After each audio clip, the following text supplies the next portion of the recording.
Hello everyone, एक बार फिर से स्वागत है आप सबों का आपके अपने प्यारे यूट्यूब चैनल ज्ञानी गुरुकुली में। दोस्तों, इस वीडियो में हम बताने वाले हिंदी इलेक्टिव से क्लास 12th वालों का हिंदी इलेक्टिव में जितने भी प्रश्न होंगे, ऑब्जेक्टिव प्रश्न को इस वीडियो में हम सॉल्यूशन करने वाले हैं मॉडल पेपर से। ठीक है, तो दोस्तों अगर आप हमारे चैनल पर नए होंगे तो सब्सक्राइब कीजिएगा, लाइक कीजिएगा। समान निर्देश दिया हुआ ये आप लोग पढ़ लीजिएगा। चलिए मैं प्रश्न अभ्यास को फटाफट से करा देता हूँ। ठीक है, अगर आप हमारे चैनल पर नए होंगे तो फिर से सब्सक्राइब कर लीजिएगा। देखिए, उसके बाद सबसे पहले आप लोगों को गद्यांश दिया जाएगा। ठीक है, और गद्यांश में आप लोगों को कहा जाएगा कि निम्नलिखित गद्यांश को ध्यानपूर्वक पढ़कर पूछे गए प्रश्न का उत्तर दें। तो आप लोग इस गद्यांश को आसानी से पढ़ लीजिएगा। इस गद्यांश को आप लोग आसानी से पढ़ना है। ठीक है, यानी समझ के पढ़ना है। ठीक है, कोई टेंशन के साथ नहीं पढ़ना, आसानी से पढ़िएगा। उसके बाद नीचे आप लोगों को प्रश्न दिया रहेगा, उस प्रश्न का सोल्यूशन इस गद्यांश के अंदर रहेगा। ठीक है, इस गद्यांश के अंदर रहेगा। तो देखिए, आपका पहला प्रश्न है, विज्ञान की प्रगति में किसमें वृद्धि हुई। तो विज्ञान की प्रगति में किसमें वृद्धि हुई, यहाँ आप लोगों को साफ साफ लिखा हुआ है, विज्ञान की प्रगति में आधुनिक सुख साधनों में पर्याप्त वृद्धि हुई। तो आधुनिक सुख साधनों में पर्याप्त वृद्धि हुई, यानी ऑप्शन नंबर 20 करेक्ट आंसर। ठीक इसी प्रकार दूसरा का भी आंसर उसी में दिया हुआ है, विज्ञान की प्रगति हमारे लिए चिंता का कारण है, क्यों है। तो देखिए, इसका ऑप्शन नंबर ये है, इसमें मानव वृद्धि कुंठित हो गई है, शारीरिक स्वास्थ्य में गिरावट आई है, या मानसिक स्वास्थ्य में गिरावट आई। तो इसका ऑप्शन नंबर डी सही हो जाएगा, यानी कि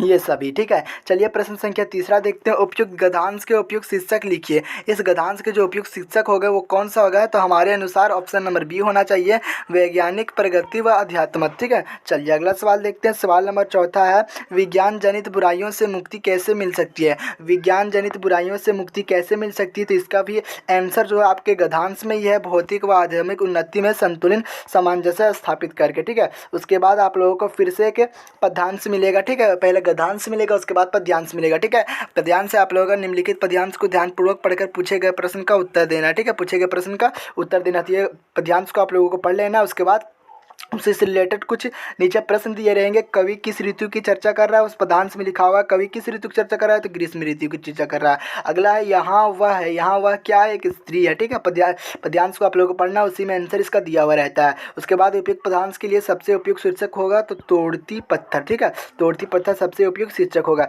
उसके बाद सवाल नंबर 8 देखते हैं, यहाँ पत्थर किसका प्रतीक है, यहाँ पत्थर कठिनाइयों का प्रतीक है। ठीक है, चलिए प्रश्न संख्या, उसके बाद आप लोगों को कुछ नीचे रहेगा, निम्नलिखित प्रश्नों का सही विकल्प चयन करना है। ठीक है, उसके बाद प्रश्न संख्या 9 देख लेते हैं, क्या है, प्राप्त संदेश का कुटवाचन कौन करता है। तो प्राप्त संदेश का जो कुटवाचन करता है वो करता है प्राप्तकर्ता। ठीक है, प्राप्त संदेश का कुटवाचन कौन करता है, प्राप्तकर्ता, यानी ऑप्शन नंबर ये करेक्ट हो जाएगा, इसका ऑप्शन नंबर ये करेक्ट हो जाएगा, प्राप्तकर्ता। चलिए प्रश्न संख्या 10 देखते हैं, लाइव शब्द का अर्थ क्या है। लाइव शब्द का जो अर्थ है वो क्या है, तो लाइव आप लोग देखते होंगे, कोई भी चीज़ वीडियो को लाइव देखते होंगे तो उसका जो शाब्दिक अर्थ है वो क्या है, शब्द क्या है, उसका अर्थ क्या है। 10वां का ये करेक्ट हो जाएगा, जिसका सीधा प्रसारण होता है। ठीक है, जो हमें लाइव दिखाया जाए, जिसका सीधा फोकस एक चीज़ पे होता है, जो लाइव होता है, यानी जिसका सीधा प्रसारण होता है। ठीक है, चलिए प्रश्न संख्या 11 देखते हैं। सबसे ऊपर बाईं ओर प्रेषक, पत्र भेजने वाला का नाम व पता लिखा जाता है, ऐसा किस पत्र में लिखा जाता है। सबसे ऊपर में आप लोग देखते होंगे कि पत्र भेजने वाला का नाम लिखा रहता है, पता लिखा रहता है, तो ऐसा किस पत्र में लिखा रहता है,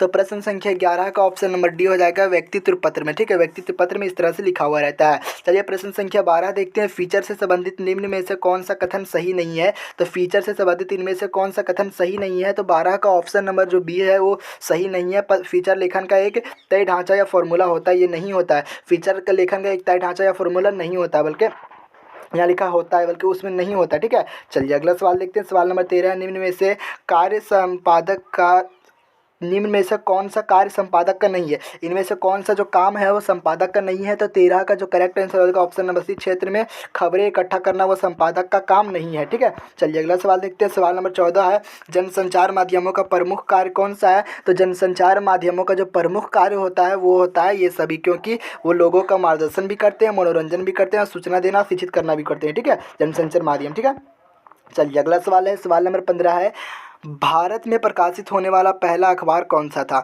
भारत में प्रकाशित होने वाला पहला अखबार कौन सा था? तो बंगाल गजट था। ठीक है, ऑप्शन नंबर ये इज करेक्ट आंसर। अगला सवाल देखते हैं, सवाल नंबर 16 है, कम से कम शब्दों में तत्काल महज सूचना देना टेलीविजन समाचार के किस चरण के अंतर्गत आता है? कम से कम समय में शब्दों तत्काल महज सूचना देना टेलीविजन समाचार के किन चरण के अंतर्गत आता है? तो प्रश्न संख्या 16 का option number C flex news. ठीक है, फ्लैक्स न्यूज़। चलिए अगला सवाल देखते हैं, ये पाठ्य पुस्तक से दिया हुआ, आपके बुक से दिया हुआ। ठीक है, आप लोग अगर पढ़े होंगे तो ये पद्यांश आप लोगों ने पढ़ा होगा। ठीक है, इस चैप्टर को आप लोगों ने पढ़ा होगा अगर, तो ये आप लोगों को पता होगा। प्रस्तुत पंक्तियों के रचयिता कौन है? ठीक है, यानी आपका पद्यांश है, चढ़कर मेरे जीवन रथ पर प्रलय चल रहा अपने पथ पर, मैंने निज दुर्बल पद बल पर उससे हारी होड़ लगाई। ठीक है, उससे हारी होड़ लगाई। तो प्रश्न संख्या 17 का जो करेक्ट आंसर हो जाएगा जयशंकर प्रसाद हो जाएगा, क्योंकि प्रस्तुत पंक्ति के रचयिता जो है जयशंकर प्रसाद है।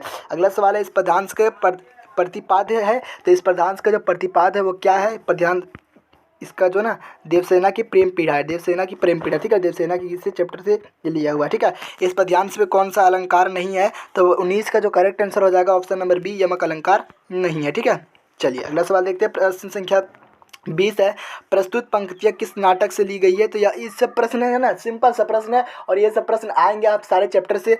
प्रस्तुत पंक्तियाँ कि किस नाटक है या कवि है, इसके लेखक कौन है? ठीक है, या कहाँ से लिया गया, ये सब प्रश्न आ सकते हैं आपके एग्जाम में, तो यहाँ से कर लीजिएगा, मैं करा भी दूंगा, बस आप लोग हमें सपोर्ट करें। तो प्रस्तुत पंक्तियाँ किस नाटक से ली गई? स्कंदगुप्त से लिया गया। ठीक है, चलिए उसके बाद आप लोगों को फिर से एक गद्यांश दिया हुआ है, निम्नलिखित गद्यांश को ध्यानपूर्वक पढ़कर पूछे गए प्रश्न का उत्तर दे। ठीक है, ये गद्यांश को आप लोग पढ़ लीजिएगा। ठीक है, और नीचे से रिलेटेड कुछ प्रश्न होंगे, उसका आप लोगों को उत्तर देना है। ठीक है, चलिए अब नीचे आ जाते हैं। 21 है, प्रस्तुत पंक्तियाँ किस पाठ का अद्भुत है? ठीक है, उद्धृत है। ठीक है, तो प्रश्न संख्या 21 का जो करेक्ट आंसर हो जाएगा ऑप्शन नंबर डी, सनवदिया का। ठीक है, आप लोगों ने पढ़ा होगा हरगोविंद वाला। यहाँ वक्ता कौन है? यहाँ वक्ता कौन है? प्रश्न संख्या 22 का जो करेक्ट आंसर जो बड़ी बहुरिया वक्ता है। अगला सवाल, यदि माँ मुझे यहाँ से नहीं ले जाएगी तो मैं किसी दिन गले में घड़ा बांधकर पोखरे में डूब मरूंगी, यहाँ वक्ता में कौन सा भाव प्रकट हुआ है? तो प्रश्न संख्या 23 का जो करेक्ट आंसर है ऑप्शन नंबर सी हो जाएगा, व्याकुलता। ठीक है, 24 है, सवाल नंबर 24 है, क्या है? यहाँ श्रोता कौन है? यहाँ श्रोता कौन है? तो हरगोविंद जो है ना श्रोता है। अगला सवाल है 25 है, यह दीप अकेला कविता में दीप किसका प्रतीक है? यह दीप अकेला कविता में किसका प्रतीक है? तो 25 का ऑप्शन नंबर बी करेक्ट हो जाएगा, व्यक्ति का। ठीक है, चलिए सवाल नंबर 26 देखते हैं, कौशल्या किसे देखने के लिए राम में पुनः अयोध्यपुरी वापस आने का निवेदन करती है? तो प्रश्न संख्या 26 का ये करेक्ट हो जाएगा, दुखी अश्वों को। ठीक है, प्रश्न संख्या 27 है, चार हाथ लघु कथा किस के शोषण को उजागर करती है? प्रश्न संख्या 27 का ऑप्शन नंबर ये मजदूरों को। ठीक है, दूसरा देवदास कहानी में घटनाएं किस शहर में घटती है? तो दूसरा देवदास कहानी में जो घटनाएं घटती है वो किस शहर में घटती है? आप लोगों ने चैप्टर पढ़ा होगा, तो आप लोगों को पता होगा हरिद्वार में। ठीक है, हरिद्वार में। अगला सवाल देखते हैं, सवाल नंबर 29 है, सूरदास की झोपड़ी शीर्षक पाठ किस उपन्यास का अंश है? तो सवाल नंबर 29 का जो करेक्ट आंसर हो जाएगा ऑप्शन नंबर बी, रंगभूमि। चलिए प्रश्न संख्या 30 है, इस वीडियो का अंतिम प्रश्न है, लेखक ने खाओ उजाड़ो सभ्यता किसे कहा है? तो इसका correct answer option number B, जीवन मूल्यों के ताक पर रखकर विकास की अंधी दौड़ में शामिल होना। दोस्तों इस वीडियो में हमने आपको टोटल 30 प्रश्न बताए, इसी प्रकार से आपका प्रत्येक चैप्टर का मैं सॉल्यूशन करा दूंगा, सब्जेक्टिव ऑब्जेक्टिव। बस अब हमें लाइक करें, सपोर्ट करें और अपने दोस्तों के पास ज़्यादा से ज़्यादा शेयर करें।